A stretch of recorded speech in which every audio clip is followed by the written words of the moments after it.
Hey there, planner friends. So this cute little kit is called Popcorn Popping on the Apricot Tree, which is a song that I grew up singing in church with the little kids. And it's kind of how my shop got its name. So it's full of apricot blossoms and actual popcorn. And if you know the song, you know it's like a favorite from childhood. So I hope it brings back some sweet memories for some of you who may know the song. And for others who are going, what do the two have to do with each other? Well, the song goes, I looked out my window and what did I see?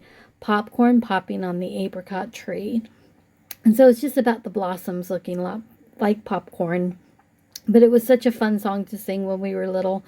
So anyway, I hope you like it, even if you don't know the song. Take care and thanks for watching.